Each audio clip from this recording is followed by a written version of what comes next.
lesão altamente vascularizada, que pode ser céssio ou pedunculada, e usualmente não purulenta, né? Aquilo que eu falei para vocês. Eu não concordo dessa afirmativa de falar não purulento, porque na verdade não tem pus mesmo. Não tem relação nenhuma com essa questão de formação de pus. Apresenta-se frequentemente ulcerada, isso sim é uma verdade. E quando tem uma lesão ulcerada na boca, logo acontece um recobrimento por fibrina, que pode se assemelhar a pus. Mas isso acontece, por exemplo, numa lesão aftosa, numa úlcera traumática, né? Logo na boca, a partir do momento que há uma formação de úlcera, há um recobrimento por fibrina, que parece pus, né? Que a gente tem que explicar para o paciente. Pode ser entendida como uma reação exagerada a um trauma menor, sem que haja a possibilidade de se demonstrar um micro-organismo infeccioso definido. Então, na verdade, né, tá falando dessa questão de micro-organismo. E, assim, o micro-organismo, na real mesmo, é um micro-organismo que faz, os micro-organismos que fazem parte do biofilme. Pode ocorrer em todas as regiões da mucosa oral, mas é mais frequentemente observada aonde? Na gengiva marginal. Qual pode ser o diagnóstico dessa lesão? Aí ficou bem fácil, né? Por que a gente elimina já a alternativa A? Porque até falar de lesão altamente vascularizada, poderia ser. Que pode ser céssio pedunculada? Poderia ser granuloma periférico de células gigantes. E usualmente não purulenta? Também poderia. Apresenta-se frequentemente ulcerada? Poderia ser. Com úlcera recoberta de fibrina? Poderia ser. Pode ser entendida como uma reação exagerada a um trauma menor? Poderia. Agora, a única parte que fala que não condiz com granuloma periférico de células gigantes, aonde que é? Deixa eu assinalar aqui na questão. A única parte é essa, ó. Pode correr em todas as regiões da mucosa oral. Se falasse que poderia ser ocorre somente na gengiva, aí seria uma lesão de granuloma periférico de células gigantes. Mas como fala que em todas as regiões da mucosa oral, aí ficou, né? A gente eliminou a alternativa de granuloma periférico de células gigantes e ficou só com granuloma piogênico mesmo. E aí, né, fica inquestionável a questão. Hemangioma, a gente nem pensa em hemangioma, porque a primeira frase, a parte falando, né, lesão altamente vascularizada, tudo bem, pode ser hemangioma. Que pode ser processo pediculado, aí é difícil de um hemangioma ser pediculado. Normalmente o hemangioma é céssio, né? E aí já a gente acaba eliminando hemangioma. Papiloma a gente acaba eliminando porque papiloma falaria de lesão esbranquiçada, lesão relacionada ao vírus HPV, pode ser no lábio, pode ser no palato, né? E teria aquelas projeções digitiformes, né? Então essas são características do papiloma que a gente eliminou aí. Boa noite, Mariana, tudo bom? Então a alternativa correta aqui realmente é granuloma piogênico. Mais uma questão. Agora, já falando, né? Assinar a alternativa que apresenta uma correta descrição do granuloma piogênico. Mas é uma lesão que é altamente purulenta? Não, elimina. Altamente purulenta, não. B, pode ocorrer apenas na gengiva marginal? Isso seria o quê? Granuloma de células gigantes ou o fibroma semicalcificante periférico, né? Então, a gente já elimina também a alternativa B. C, a lesão pode ser entendida como uma reação exacerbada a um trauma? Que trauma? Biofilme, cálculo, restauração em excesso ou cárie mesmo, poderiam ser entendidos como trauma aí, tá? Então, poderia ser qualquer uma dessas possibilidades. E a alternativa D, diferentemente do granuloma de células gigantes, a lesão não se apresenta ulcerada. Normalmente, as lesões de granuloma piogênico são ulceradas, sim. Então, o normal, o usual das lesões de granuloma piogênico é realmente estar ulcerado. Então, a alternativa correta, a alternativa C.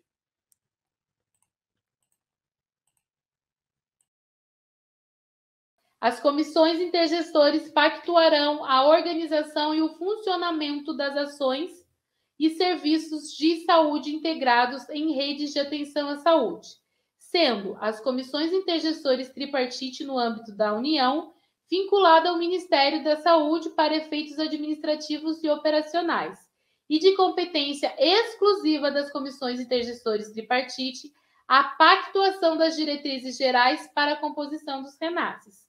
É o CIT que manda em tudo. O trecho acima está: alternativa A, correto. Alternativa B, incorreto, visto que é a Anvisa que só faz regulamentação. É vinculado ao Ministério da Saúde e responsável pela pactuação dos aspectos operacionais do SUS no âmbito da União. Incorreto, visto que é de competência exclusiva das comissões intergestores regionais em cada município a pactuação e a operacionalização do RENASCs. Incorreto, visto que é de competência exclusiva da Comissão Intergestores Bipartite em cada estado a pactuação e a operacionalização do RENASCs. Qual a alternativa correta? Lembra. Presta atenção numa coisinha aqui, meu querido. A Anvisa, ela só entre aspas, né? Qual que é a responsabilidade da Agência Nacional de Vigilância Sanitária? Aprovação de medicamentos e recursos para a saúde, tá? Medicamentos, novos medicamentos e recursos e serviços para a saúde. Essa é a função dela. Ela não define quais são as ações e serviços que vão ser oferecidos pelo Sistema Único de Saúde. Beleza? Correto? O trecho está totalmente correto.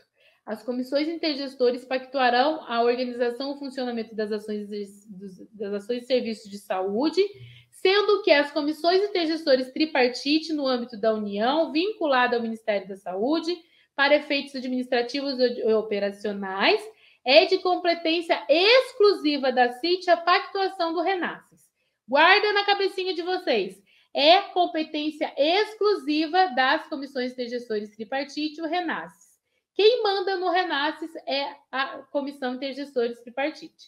RENASCs, Relação Nacional de Ações e Serviços de Saúde. Quem manda, quem define para efeitos administrativos e operacionais são as comissões intergestores tripartite. 44. Qual das alternativas abaixo apresenta uma definição correta para indicadores de saúde? Alternativa A. Conjunto de parâmetros que permite identificar, mensurar, acompanhar e comunicar de forma simples a evolução de determinados aspectos de intervenção proposta. Devem ser passíveis de apuração periódica, de forma a possibilitar a avaliação da intervenção. Expressam ideias de realização, orientam escolhas estratégicas e prioritárias. Devem ser definidos em função das características epidemiológicas da organização dos serviços do sistema de saúde e dos marcos da política de saúde. Expressam resultados desejados, refletindo a situação a serem alteradas pela implementação de estratégias e ações. Declaram e comunicam os aspectos da realidade que serão submetidos a intervenções diretas, permitindo a agregação de um conjunto de iniciativas gestoras de formulação coordenada. Referem-se à declaração do que se quer no período considerado. Expressa a medida do alcance do objetivo. Um mesmo objetivo pode apresentar mais de uma meta em função da relevância destas para o seu alcance, ao mesmo tempo que é recomendável estabelecer metas que se expressem os desafios a serem enfrentados. Qual a alternativa correta da questão 44? Ele está perguntando para você, qual a definição dos indicadores de saúde? Você só precisa saber qual é a definição dos indicadores de saúde para responder essa questão. E aí, logo depois dessa questão, a gente vai contar, eu vou contar para vocês o pulo do gato. Pulo do gato para a questão IBAN. Só quem ficou até agora vai ter acesso ao pulo do gato das questões IBAN. Vocês vão gabaritar a saúde pública. E pensem que vocês são um número restrito de candidatos que vão ter acesso a essa notícia. Vocês são um número restrito de candidatos que terão acesso a essa informação que eu vou passar agora. Fácil! Conjunto de parâmetros que permite identificar, mensurar, acompanhar e comunicar de forma simples a evolução de determinados aspectos da intervenção proposta. devem ser passíveis de apuração periódica de forma a possibilitar a avaliação da intervenção. Ok? 1. Digluconato de clorexidina 20 ou 40%? Não. 2 e 4%. Errado. Álcool isopropílico a 70% é indicado para antisepsia das mãos e área operatória. Correto. Corretíssimo. Solução alcoólica de iodo a 1%, que é o álcool iodado. Ele pode ser usado apenas para antisepsia das mãos e não para a área operatória? Não. Nós vimos, né, que ele pode ser utilizado para antisepsia das mãos e para a área operatória. Errado. Alternativa correta, alternativa A. Apenas uma das frases, tá? Parece uma questão boba, mas que muita gente erra uma questão dessa aí, tá? Então vamos ficar atentos. Caiu em 2009. Assinale a alternativa que não representa uma indicação para antisepsia das mãos e área operatória. Então, assinale a alternativa que não representa, tá? Quem não representa. Toma cuidado com essas palavras. Não, apenas, exceto, ok? Porque na ânsia acaba errando, tá? A. Preparações contendo dicloronato de clorexidina a 2 ou 4%. Acabamos de ver, né? Correto. Preparações contendo polivinilpirrolidona ou iodo, que é o PVPI. Solução aquosa, solução alcoólica, solução degermante, todas a 10% com 1% de iodo ativo. Correto. Álcool isopropílico a 70%. Correto.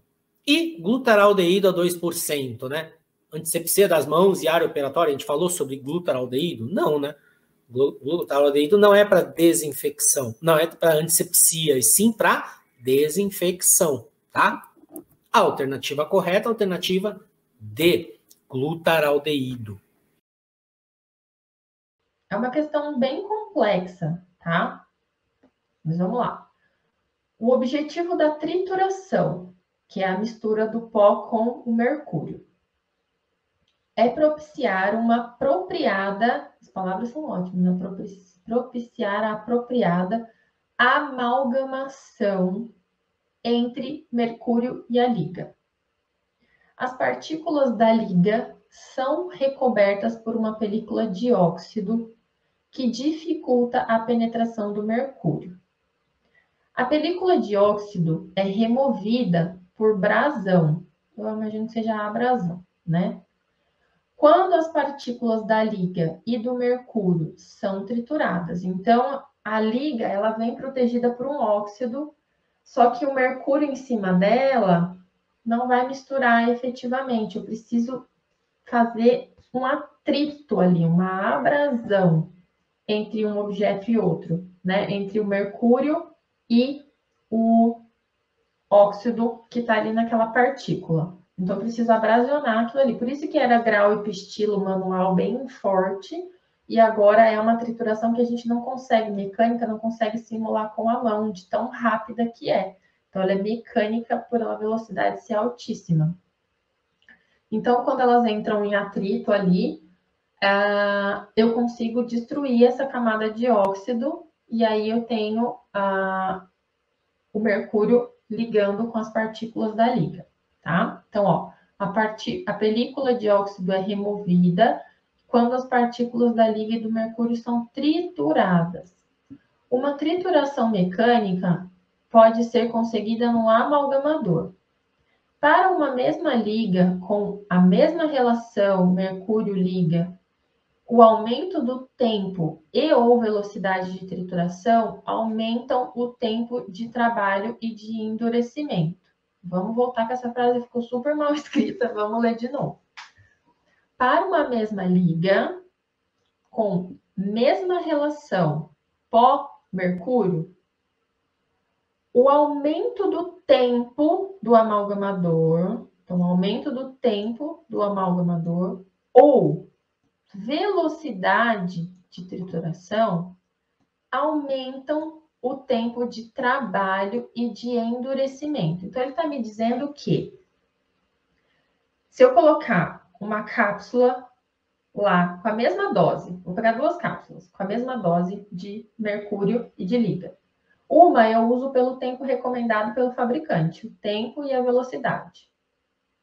Outra, eu aumento o tempo e aumento a velocidade. Ele está dizendo que essa que eu aumentei vai aumentar também o meu tempo de trabalho e vai aumentar também o endurecimento do amálgama, tá? Vai aumentar tudo. Aí ele pergunta se esse texto está totalmente correto? Não, ele não está totalmente correto. Esse negócio de alterar velocidade aí, tempo, altera também muita coisa. Incorreto, pois o aumento do tempo ou velocidade de trituração diminuem o tempo de trabalho e de endurecimento. Incorreto, pois o aumento do tempo da película, não falou em nenhum momento aumento do tempo da película, né? Então, tá esquisito aí. Incorreto, já que o amalgamador só propicia a trituração manual. Oxe, não.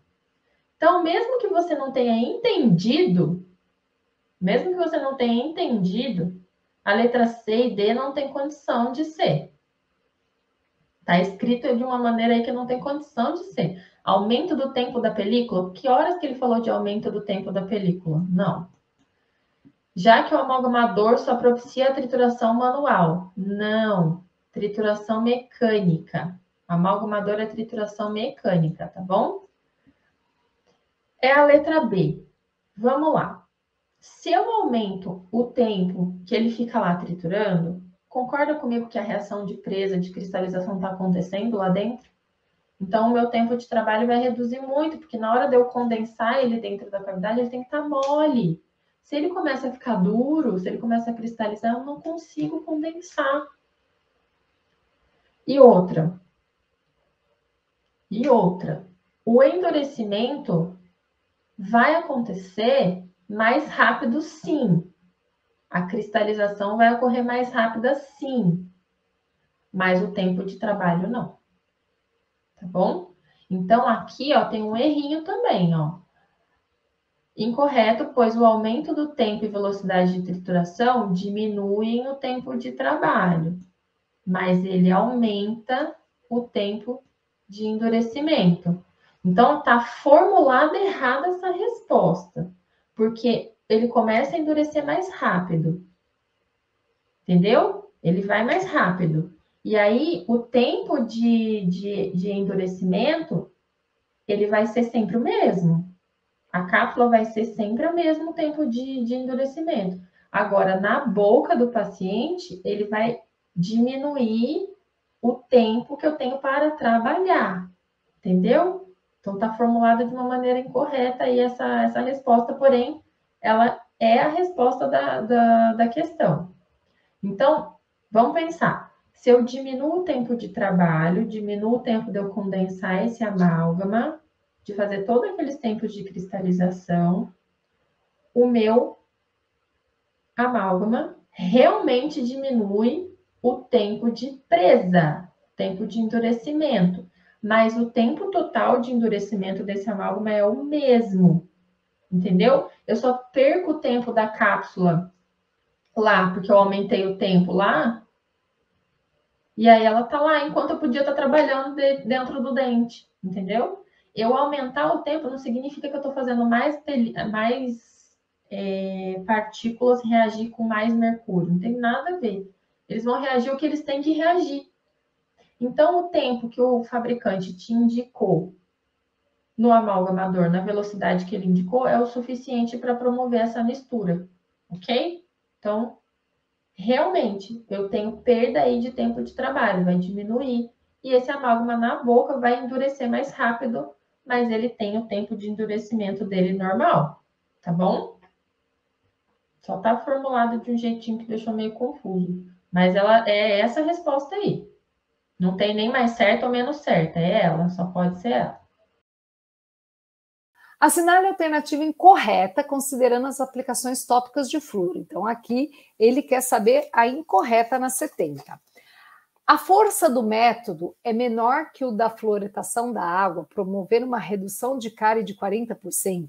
Essa questão gera um pouco de dificuldade pelo jeito que está escrito, né? O IBANSP às vezes tem isso, eles colocam a forma de escrever um pouco estranha. Então, o que ele quer dizer?